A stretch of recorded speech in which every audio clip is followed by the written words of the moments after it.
સુરત શહેર કોંગ્રેસ દ્વારા વિરોધ પ્રદર્શન કરવામાં આવ્યું હતું। બાળકોને આપવામાં આવતી શિષ્યવૃત્તિમાં ભેદભાવના આક્ષેપ કરવામાં આવ્યા હતા। સાથે જ કોંગ્રેસ દ્વારા કલેક્ટરને આવેદનપત્ર પાઠવવામાં આવ્યું હતું। ત્યારબાદ આ મુદ્દો વિધાનસભામાં પણ વિરોધ પક્ષના નેતા સુધી પહોંચાડવામાં આવશે તેમ કહેવામાં આવ્યું હતું। સરકાર દ્વારા શિષ્યવૃત્તિમાં અલગ નિયમો બનાવવામાં આવ્યા હોવાના આક્ષેપ કરવામાં આવ્યા હતા। સુરતમાં ગુજરાત બહારના વિદ્યાર્થીઓને શિષ્યવૃત્તિ નહીં મળે।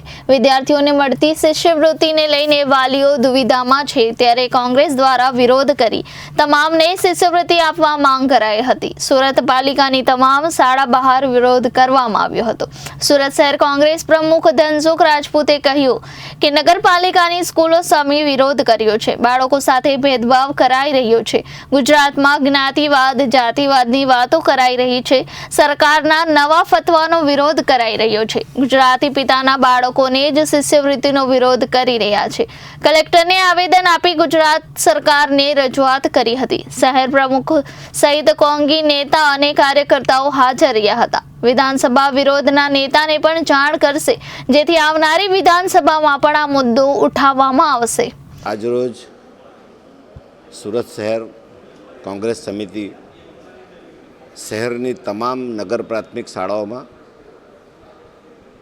એક આંદોલન રૂપે વર્ષોથી જે બાળકોને શિષ્યવૃત્તિ મળતી હતી તેમાં કોઈક 1/8/2024 રોજનો સરકારશ્રીનો પરિપત્રે તમામ બાળકોને શિષ્યવૃત્તિ મળતી અટકાવવા માટેના એક જબરજસ્ત સરકારનો કારસો હોય એવું દેખાઈ આવે છે। એ પરિપત્રમાં 1/4/1978થી જે રહીશ હોય, સુરતનો રહીશ હોય, તે લોકોને જ શિષ્યવૃત્તિને મેળવવાને પાત્ર રહેશે। નોટ ઓનલી દેટ કે જો બાળકનો જન્મ સુરતમાં જ થયો હોય તો પણ તેને શિષ્યવૃત્તિ મળી શકશે નહીં। એટલે આ એક ખૂબ જ ગંભીર બાબત છે। જો આ શાળાઓમાં નગર પ્રાથમિક શાળાઓમાં કોણ અભ્યાસ કરતું હોય છે? શ્રમિકોના બચ્ચાઓ, ગરીબોના બચ્ચાઓ, કામદારના બચ્ચાઓ, જે લોકોએ સુરતને સ્ટ્રેન્થન બનાવવા માટે, સુરતની ઇકોનોમીને આગળ વધારવા માટે, સુરતનું ઉત્પાદન વધારવા માટે જે શ્રમિકોએ પોતાનું યોગદાન આપ્યું છે તેના બાળકોને આ શાળાઓમાં ભણતા હોય છે। દરેક ઇન્ડસ્ટ્રીયાલિસ્ટની એવી કોઈ જવાબદારી નિભાવતા નથી કે તે બાળકોને ભણવા માટે સ્કૂલની વ્યવસ્થા કરી હોય કે તેમના રહેવા માટેની વ્યવસ્થા કરી હોય। એ લોકો સ્વબળે પોતાના ભરોસે પોતાની હિંમતથી એ લોકો અહીંયા આગળ આ બધી વસ્તુઓ મેળવતા હોય છે, પણ સરકારી શાળાઓમાં એ લોકો મજબૂરીથી પોતાના બાળકોને મોકલતા હોય છે।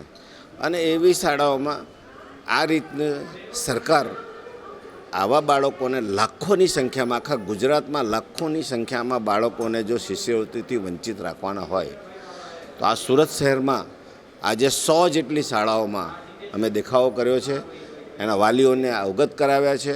અને આ જે વાલીઓએ આ વાંચ્યું હશે ને જે જોયા તે લોકોને ખબર જ નહીં હતી કે આવું થયું છે સરકારને। તો ગરીબોને અંધારામાં રાખીને આ સરકાર જે શિષ્યવૃત્તિથી વંચિત રાખવાનો પ્રયત્ન કરે છે તેનો અમે વિરોધ કરીએ છીએ। અને જે શિષ્યવૃત્તિ બાળકોને મળતી હતી, ગરીબ બાળકોને મળતી હોય તે મળતી રહેવી જોઈએ, એ અંગેની અમે રજૂઆત કરી છે। આ જ રજૂઆત સરકારશ્રીમાં મોકલવા માટે કલેક્ટરશ્રીને વિનંતી કરી છે અને સુરત શહેર કોંગ્રેસ સમિતિ અમારા વિરોધ પક્ષના નેતાને આ બાબતથી અવગત કરાવીશું અને આવનારી વિધાનસભામાં 21, 22 અને 23 જે વિધાનસભા છે તેમાં પણ આ પ્રશ્ન ઉપસ્થિત કરે અને ગરીબોના હિતની વાત કરે અને ગરીબોને ન્યાય મળે એ માટેની વિધાનસભામાં ચર્ચા કરવા માટેની પણ અમે રજૂઆત કરીશું। Reporter Arvind Rathod, Janadesh news, Surat.